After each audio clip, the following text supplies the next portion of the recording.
இந்த புனித வெள்ளியாகிய இன்றைக்கு நாம் 7 வார்த்தைகளை தியானித்துக் கொண்டிருக்கிறோம்.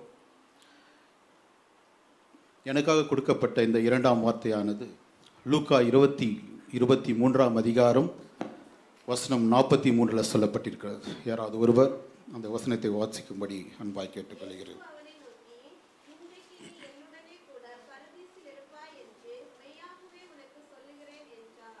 ஆமென். இன்று முதல் நீ என்னுடனே கூட பரதீசில் இருப்பாய் என்று மெய்யாகவே உனக்கு சொல்லுகிறேன் சொல்றார். ஆமென். முதலாவது பாருங்க, இங்க ஒரு 3 கேரக்டர் தான். ஏசப்பா இருக்காரு, கூட 2 கல்லர்கள் இருக்காங்க. அவங்கள பற்றி தான் நம்ம பார்க்க போகிறோம். அவங்களுக்குள்ள நடந்த கான்வர்சேஷன் தான் நம்ம பார்க்க போகிறோம். ஜஸ்ட் ஒரு சாதாரண வார்த்தைகளை பார்த்தீங்கன்னா எல்லாருமே ஒரு 3-4 வார்த்தைகள் தான் பேசுவாங்க. அதை நம்ம அதை தான் நம்ம தியானிக்க போகிறோம். முதலாவது, ஏன் அவர் கல்லர்கள் மத்தியில் அவர் சிலுவையில் அறையப்பட்டார் என்பதற்கு என்ன ரீசன்னா, தீர்க்க தரிசனம் நிறைவேறப்படணும். ஏசாயா 53ஆம் அதிகாரம் 12ஆம் வசனத்தில் சொல்லுது, அவர் அக்கிரமக்காரர்களில் ஒருவராக எண்ணப்பட்டார் என்பது. ஸோ அங்கே ஒரு தீர்க்க தரிசனம் நிறைவேறுது. ஆமென், ஹல்லேலூயா. இப்போ மத்தேயு, மார்க்கு, லூக்கா இந்த 3 அதிகாரத்தில் பார்த்தீங்கன்னா ஆல்மோஸ்ட் சிமிலராக தான் இருக்கும். நிறைய விஷயங்கள் ஒரே மாதிரி தான் சொல்லப்பட்டிருக்கும். இதில் ஒரு 4 வார்த்தையை மாத்திரம் நான் மெயினாக சொல்லணும்னு நினைக்கிறேன். அதை நினைவில் வச்சுக்கோங்க. முதலாவது இந்த சிலுவையில் என்னன்னு எழுதியிருப்பாங்க, இவன் யூதருடைய ராஜா அப்படின்னு எழுதியிருக்கு இல்லைங்களா. அதுக்கப்புறமா அந்த வசனத்தை, அந்த 37ஆம் வசனத்தை நீங்கள் படிச்சுட்டே வந்தீங்கன்னா, நான் I'm not going out of syllabus, only அந்த 10 வசனத்தில் தான் நம்ம தியானிக்க போகிறோம். அதை பார்க்கும்போது அந்த ஜனங்கள், அங்கே இருக்கிற ஜனங்க, அந்த போர் சேவர்கள், அந்த அதிகாரிங்க எல்லாருமே கர்த்தரை நம்ம ஏசப்பா தூஷிக்கிறத நம்ம பார்க்குறோம் இல்லைங்களா. அவங்க யூஸ் பண்ணுற வேர்டுகள்லாம் பாருங்கள். நீ தேவனுடைய குமாரனானால் சிலுவையில் இருந்து இறங்கி வா அப்படின்னு சொல்கிறாங்க. நீ இறங்கி வா, அதுக்கப்புறமா நான் உங்களை என்ன பண்ணுறேன், விசுவாசிக்கிறேன் அப்படின்னு சொல்கிறாங்க. இந்த வார்த்தைகளை நல்லா கவனிங்க. அப்புறமா இன்னொருத்தர் சொல்கிறான், இவன் மற்றவர்களை ரட்சித்தான். என்னது, இவன் மற்றவர்களை ரட்சித்தான், அவன் தன்னைத்தானே ரட்சித்து கொள்ளட்டும் அப்படின்ற வார்த்தையும் அங்கே யூஸ் பண்ணுறாங்க. அப்புறம் பாருங்க, இவன் தன்னைத்தானே தேவனுடைய குமாரன் என்று அவன் சொல்லி கொண்டான், இவன் தேவன் மேல் ரொம்ப நம்பிக்கையாக இருந்தான். ஸோ இந்த மாதிரி வார்த்தைகள் எல்லாம் சொல்லிகிட்டே இருக்கிறாங்க. இதை சொல்லி அவரை நிந்திக்கிறாங்க, அவரை தூஷிக்கிறாங்க, அவரை திட்டுறாங்க, காரி துப்புறாங்க இல்லைங்களா. இவர்களோடு சேர்ந்து அந்த கல்லர்களும் நிந்திக்கிறார். ஒரே ஒரு கல்லன் தான் நிந்திச்சானா? ஆமாவா? ஒரு கல்லன் தானா? அந்த 2 கல்லர்களுமே ஏசப்பாவை அவங்க கூட சேர்ந்து பரியாசம் பண்ணுறாங்க, நிந்திக்கிறாங்க. ஸோ இதை தான் நம்ம பார்க்குறோம். இந்த சூழ்நிலையில் தான் அந்த இரத்த காயத்தோட முள்முடி சூட்டப்பட்டவராய், கைகளிலும் கால்களிலும் ஆணிகள் அறையப்பட்டவராய், அவ்வளவு வேதனையிலும், இது நம்ம ஏதோ சாதாரணமாக அந்த ஒரு வசனத்தை படிச்சுட்டு போயிடுறோம். ஒரு ப்ராக்டிக்கலாக நம்ம அதை யோசித்து பார்த்தோம்னா உண்மையில் அதெல்லாம் யோசிச்சே பார்க்க முடியாதுங்க. It's not easy. அந்த நிலையில் கூட அவர் ஒரு கல்வனை பார்த்து சொல்கிறாரு, இன்று முதல் நீ என்னோடு கூட பரதீசில் இருப்பாய். ஸோ அவர் ஏசப்பா அந்த வார்த்தையை சொல்கிறாருன்னா இது ஈஸியா, நீ பரலோகத்துக்கு வந்துடுன்னு சொல்கிறது ஈஸியா? ஒரு மனுஷனை பார்த்து சொல்ல முடியாது இல்லைங்களா. அப்போ அவர் அந்த ஒரு வார்த்தையை சொல்கிறாருன்னா, அப்போ அந்த கல்வன் என்ன சொல்லி அவர்கிட்ட கேட்டிருப்பான் இல்லைங்களா. அந்த 3 வார்த்தையை நம்ம ரொம்ப கவனமாக நம்ம பார்க்கணும் இல்லைங்களா. ஸோ இந்த சூழ்நிலையில் நான் ஒரு 2 டைப்ஸாக பார்க்குறேன். எப்படின்னு பார்த்தா, இந்த கல்லனுக்கு எப்படி இயேசுவை பற்றி தெரியும்? முதலாவது அவன் என்ன சொல்கிறான், ஆண்டவரே உங்களுடைய ராஜ்யத்தில் வரும்பொழுது என்னை நினைத்திரணும். ரொம்ப ஆழமான சத்தியம் உண்டு இந்த வசனத்தில். எப்படி அவர் தான் ஆண்டவர்ன்ட்டு அவனுக்கு தெரிய வருது அப்படின்னு பார்க்கும்போது, மேபி இது என்னோட தாட்டு தான். ஸோ அந்த தேசத்தில் ஏசப்பா சுற்றி திரிந்தவராய், நன்மை செய்கிறாய் சுற்றி திரிந்தார்னு சொல்லிட்டு நம்முடைய வேதம் சொல்லுது. அவர் போன இடத்துல எல்லாம் நிறைய பிரயாணம் பண்ணியிருப்பார், நிறைய பட்டணங்களுக்கு போயிருப்பார். அவர் போன இடத்துலலாம் அநேக அற்புதங்களையும் அடையாளங்களையும் அவர் செய்கிறார் இல்லைங்களா. ஸோ கண்டிப்பாக இந்த திருடன் அந்த ஊரில் தானே இருந்தான், அந்த தேசத்தில் இருந்தான், கண்டிப்பாக அதை கேள்விப்பட்டிருப்பான் அப்படின்னு நான் நினைக்கிறேன். கரெக்டாக இல்லையான்னு தெரியாது, ஆனால் நான் விசுவாசிக்கிறவன் கேள்விப்பட்டிருப்பான். மேபி ஏசப்பாவோட மீட்டிங் அட்டன் பண்ணியிருக்கலாம். அப்போ நான் ஏசுன்னு ஒருத்தர் இருக்கிறாரா, அவர் குருடரின் கண்களை திறக்கிறாரோ, முடவர்களை நடக்க செய்கிறாரா, செத்தவங்களெல்லாம் உயிரோடு எழுப்பிறாரான்னு சொல்லிட்டு அவனுக்குள்ள அவன் நினச்சிருக்கலாம், கேட்டிருக்கலாம். பட் ஆனால் அது வந்து அவனுக்கு அங்கே கிரியை செய்யவில்லை இல்லைங்களா? ஸோ அது என்னோட ஒரு பாயிண்ட். இரண்டாவது, இந்த சூழ்நிலையில் இந்த சிலுவை அந்த கொல்கோதா மலையில் நடக்கிற சம்பவங்கள், இந்த 2 கல்வருமே பார்த்தீங்கன்னா அங்கே நடக்கிறதெல்லாம் கண்டிப்பாக என்ன பண்ணுவாங்க, அப்சர்வ் பண்ணிகிட்டு இருப்பாங்க இல்லைங்களா? இது வந்து ஒரு வித்தியாசமான நிகழ்வாக இருந்திருக்கும் அவங்களுக்கு. ஏன்னா ஏசப்பா வந்து கொலை செய்ய ஓகே ஒப்பு கொடுக்குறாங்க, சிலுவையில் எல்லாம் செய்கிறாங்க. ஆனால் இந்த மாதிரியான ஒரு சூழ்நிலை எந்த கைதியுமே அவங்க கொண்டு போயிருக்க சான்ஸே இல்லை. ஜஸ்ட்டு கூட்டிகிட்டு போயிருப்பாங்க, சிலுவையில் அரைஞ்சிருப்பாங்க. ஆனால் இந்த மாதிரி வாரினால் அடிப்பித்து முள்மூடி சூட்டி இல்லைங்களா, ஒரு கொடூரமான ஒரு சம்பத்தை அவருக்கு நிகழ்த்தி அவரை தூஷித்து அங்கே இருக்கிற எருசலேம் குமார்த்திகள் அவருக்காக அழுது புலம்புகிற எல்லாத்தையுமே அவங்க பார்க்குறாங்க. இது ஒரு வித்தியாசமான நிகழ்ச்சி அவங்களுக்கு தெரிஞ்சிருக்கும் இல்லைங்களா? ஸோ அவங்க பேசுகிற ஒவ்வொரு வார்த்தைகளும், அவர் மேசியா, அவர் கிறிஸ்து, இவர் தேவனுடைய குமார்ன்ற வார்த்தைகள் எல்லாம் அவங்களுக்கு அதை அவங்க அப்சர்வ் பண்ணுறாங்க. அதனால தான் அங்கே இருக்கிற ஒரு கள்ளன் சொல்கிறான், நீர் கிறிஸ்துவானால் உன்னையும் எங்களையும் ரட்சித்துக்கொள் அப்படின்னு சொல்கிறான் இல்லைங்களா? ஆனால் அது உணர்ந்து சொன்னானா அவன்? இல்லை, அவனும் கேலி பண்ணுறான். ஓ நீ கிறிஸ்துன்னு சொன்னியா, அப்படியா, அப்படின்னா நீ ரட்சிப்பா. கிறிஸ்து என்றால் என்ன? ரட்சிக்கிறவர் இல்லையா? அப்போ நீ உன்னை நீயே ரட்சித்துக்கொள், எங்களையும் ரட்சிக்கன்னு சொல்லிட்டு அவன் அந்த வார்த்தையை யூஸ் பண்ணுறான். அப்போ தான் அந்த இன்னொரு கல்லன் சொல்கிறான், மிகவும் ஆச்சரியமான விஷயம் அது இல்லைங்களா?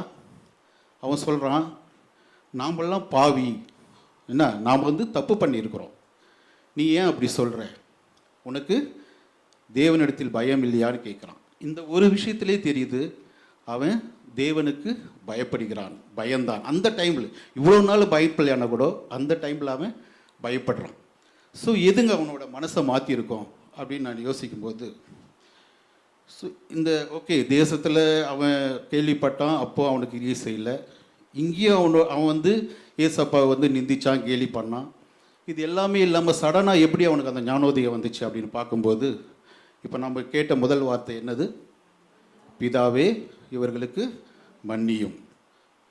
அந்த வார்த்தையை கேட்ட உடனே கண்டிப்பாக அந்த திருடனுக்கு இது என்னடா, இது புதுசான ஒரு வார்த்தை இல்லைங்களா? யாராவது மனுஷர் இந்த மாதிரி சொல்லி நம்ம கேள்விப்பட்டிருப்போமா? நான் கூட இதை சொன்னது இல்லையே அப்படின்னு சொல்லிட்டு கண்டிப்பாக அவன் இருதயத்தில் அவன் குற்றப்பட்டவனாக இருப்பான் நான் விசுவாசிக்கிறேன். யோசிச்சு பாருங்கள், இந்த ஒரு நிலையில் கடவுள் ஏசப்பா தொங்கிட்டு இருக்கிறாரு, அவர் இப்படி பண்ணி வச்சுருக்காங்க. ஆனால் இவர் போயிட்டு என்னப்பா பிதாவை இவர்களுக்கு மன்னின்னு சொல்கிறாரு அப்படின்னு சொல்லிட்டு அந்த ஒரு வார்த்தை தான் அந்த கல்வன் இடத்துல பேசியிருக்குன்னு நான் விசுவாசிக்கிறேன். ஆமென், ஹல்லேலூயா. ஸோ அந்த இடத்துல அவன் யூஸ் பண்ணுற வார்த்தைகளெல்லாம் நம்ம கொஞ்சம் பார்க்கலாமா? அவன் வந்து ஏசப்பாவை பார்த்து சொல்கிறான், ஆண்டவரே உம்முடைய ராஜ்யத்தில் வரும்பொழுது என்னை நினைத்தருளும் அப்படின்னு சொல்கிறான். ஆண்டவரேன்னு சொல்லிட்டு சொல்கிறான்னா ஜஸ்ட் யோசித்து பாருங்கள், ஆல்மோஸ்ட் அவருக்கு ஈக்குவலாக தான் ஏசப்பா அங்கே தொங்கிட்டு இருக்கிறாரு இல்லைங்களா? அப்படி தொங்கிட்டு இருக்கிற ஒரு ஆளை பார்த்து ஆண்டவரேன்னு யாராவது சொல்ல முடியுமா? கண்டிப்பாக சொல்ல முடியாது. அப்போ இதிலிருந்து நாம் என்ன தெரிஞ்சுக்கிறோன்னா, அவன் வந்து இவர் என்னை ஆளுகை செய்கிறவர், இவர் என் ராஜா, இவர் தான் என் ரட்சகர் அப்படின்னு சொல்லிட்டு அவன் அதை தன் மனசில் நினைக்கிறான், அதை அறிக்கையும் செய்கிறான். இந்த வார்த்தையை கேட்ட உடனே ஏசப்பாக்க எப்படி இருக்குன்னு கொஞ்சம் யோசிச்சு பாருங்க. அவர் கைது பண்ணியதுலேருந்து அவர் ஏதாவது ஒரு நன்மையான வார்த்தையை கேட்டிருப்பாரா? எப்போதும் அவரை தூஷிக்கிற வார்த்தைகளையே கேட்டு கேட்டு அந்த அழுகையும் புலம்பலும் இதையே கேட்ட அந்த காது முதல் முறையாக அந்த சிலுவையில் ஆண்டவரே அப்படின்ற ஒரு வார்த்தையை அவர் கேட்குறார். ஏசப்பா பட்டிருக்க மாட்டாரா? அந்த வேதனையில் கூட கண்டிப்பாக அவர் மனசு குளிர்ந்துருக்குங்க, அதில் எந்த வித சந்தேகமும் கிடையாது.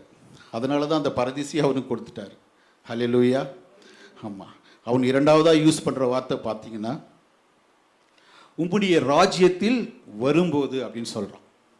உம்முடைய ராஜ்யத்தில் வரும்போது ரொம்ப ஆச்சரியமாக இருக்குல்ல, எப்படி ஒரு கல்லனுக்கு இதெல்லாம் தெரியும்? அங்கே நடக்கிற ஒரு 4-5 விஷயங்களை மட்டும் வச்சு அவனால் எப்படி அதை யோசிக்க முடியும்னு எனக்கு உண்மையிலே ஆச்சரியமாக தான் இருக்குது.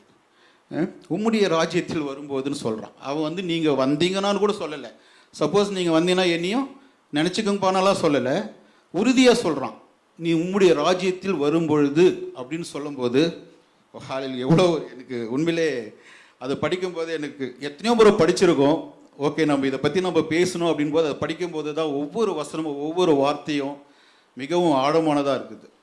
அது வந்து என்ன சொல்கிறது, இட் இஸ் புல்ல இருக்குதுன்னு சொல்லுவோம் இல்லையா, அந்த மாதிரி இருந்துச்சு இந்த வார்த்தைகளால் எனக்கு கேட்கும் பொழுது. ஆமென், ஹல்லேலூயா. ஸோ அவன் கர்த்தரை அவர் ராஜாவாக ஏற்றுக்கொள்கிறான், அவரை விசுவாசிக்கிறான், அவருடைய ராஜ்யம் வந்து திரும்ப வரும்னு சொல்லிட்டு விசுவாசிக்கிறான். இப்போ தான் மத்தேயு 6ஆம் அதிகாரம் பரமண்டல ஜெபத்தை பற்றி நம்ம பிரதர் சொல்லும்போது, அந்த பரமண்டல ஜெபத்தில் வர ஒரு வார்த்தை என்னதுன்னு பார்த்தீங்கன்னா, உம்முடைய ராஜ்யம் வருவதாக. நீங்களும் ஜெபம் பண்ணும்போது தினமும் நம்ம ஜெபம் பண்ணணும். அப்போ தினமும் நம்ம என்ன சொல்லணும், இந்த வார்த்தையை கண்டிப்பாக நம்ம சொல்லி ஜெபம் பண்ணி தான் ஆகணும் இல்லைங்களா. ஸோ அந்த வார்த்தையை அவன் சொல்லி ஜெபம் பண்ணுறான். எப்படி இருந்திருக்கும் பாருங்கள் ஏசப்பாக்கு இல்லைங்களா. அந்த நிலையில் கூட ஒரு திருடன், ஒரு கள்ளன், குற்றவாளி, அவன் இந்த வார்த்தைகள்லாம் கேட்கும்போது அவர் மனசு ரொம்ப குளிர்ந்துருக்குங்க. அப்புறமா மூன்றாவதா அவன் என்னை நினைத்தருளுன்னு சொல்கிறான். அப்படின்னா அது என்னை நினைத்தருளும்னா என்னது, இது ஒரு வேண்டுதல் இல்லைங்களா, இது ஒரு ஜெபம். ஸோ அந்த ஒரே ஒரு சென்டென்ஸில் எவ்வளோ காரியங்களை நம்ம கற்றுக்கலாம் பாருங்கள். ஆண்டவரே, அவர் நம்முடைய ஆண்டவர் இல்லைங்களா, அவர் தான் நம்முடைய கிறிஸ்து, அவர் தான் நம்முடைய ரட்சகர். இன்னொன்று பார்த்தீங்கன்னா, உம்முடைய ராஜ்யத்தில் வரும்போது அங்கேயே அவனோட விசுவாசத்தை அறிக்கை பண்ணிடுறான். அது இல்லாமல் அவன் ஜெபம் பண்ணுறான், என்னையும் நினச்சிக்குங்கப்பான்னு சொல்கிறான். இப்போ தான் ஏசப்பா அந்த 2ஆம் வார்த்தையை சொல்கிறாரு, இன்று முதல் நீ என்னோடு கூட பரதீசில் இருப்பாய் என்று மெய்யாகவே சொல்லுகிறேன். சாதாரணமாக ஏசப்பா சொன்னாவே அது 100% ஷுவர் இல்லைங்களா, அதில் எந்த வித மாற்றமும் கிடையாது. மெய்யாகவே சொல்லுகிறேன் அப்படின்னும் போது அப்போ அவருக்கு எவ்வளோ ஹாப்பியாக இருந்திருப்பார் பாருங்க. அந்த வேதனையில் கூட அவர் ஹாப்பியாக இருந்திருப்பார்னு நினைக்கிறேன் நான். ஹல்லேலூயா, ஐயா. ஸோ பரதீசுன்ற வார்த்தையை அவர் சொல்கிறாரு. பரதீஸுக்கு நிறைய அர்த்தங்கள் சொல்கிறாங்க ஒவ்வொருத்தர், but exactly I don't know what exactly it is. So ஆக்சுவலாக பாரசீக மொழியில் வந்து பரதீசுன்னா அது வந்து ஒரு தோட்டமாக, அழகான தோட்டம் இல்லை அரணான தோட்டம்னு சொல்லிட்டு நம்ம பார்க்குறோம். அது ஒரு இலைப்பாறுகிற தேசமாகவும் இருக்குதான். இது ஒரு நீதிமான்களின் தேசம்னு சொல்லிட்டு அவங்க சொல்கிறாங்க. இப்போ நம்ம வெளிப்படுத்தின விசேஷம் 2ஆம் அதிகாரம் 7ஆம் வசனம் யாராவது வாசிங்க. வெளிப்படுத்தல் 2:7.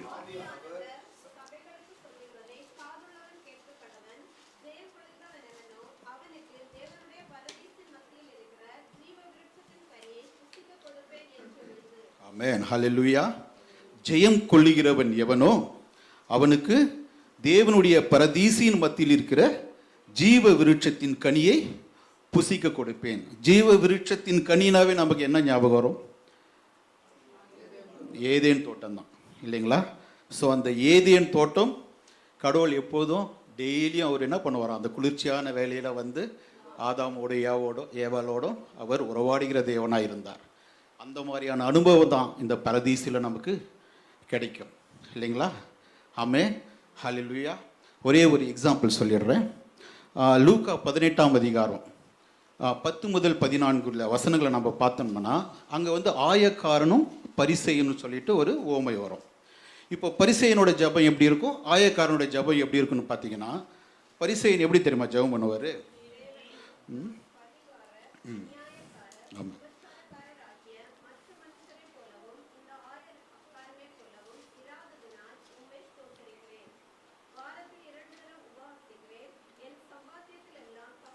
ஆமென், போதுங்க, தேங்க்யூ. எஸ், பாருங்கள் அவன் என்ன சொல்கிறான், இவன் வந்து தற்பெருமை பேசுகிற பரிசேயனை நம்ம இங்கே பார்க்குறோம். நீ ஜெபம் பண்ணா நீ தான் போயிட்டு ஏசப்பா கிட்ட ஜெபம் பண்ணணும். ஆனால் இவன் என்ன பண்ணுறான், நான் அவனை மாதிரி இல்லைப்பா, நான் அவனை மாதிரி பண்ணுறது இல்லைப்பா, நான் அவனை மாதிரி நடக்கிறதில்ல, அவனை மாதிரி செய்கிறதில்லன்னு சொல்லிட்டு மற்றவர்களை குறித்து தான் அவன் என்ன பண்ணுறான், கம்பேர் பண்ணிவிட்டு ஏசப்பா கிட்ட போயிட்டு ஜெபம் பண்ணுறான். நான் வாரத்தில் 2 நாள் உபவாசம் பண்ணுறேன், தசம பாகம் கொடுக்குறேன் அப்படின்னு சொல்லிட்டு அவனுடைய பெருமைகளை பேசுகிறவனை தான் அவனை பார்ப்போம் இல்லைங்களா.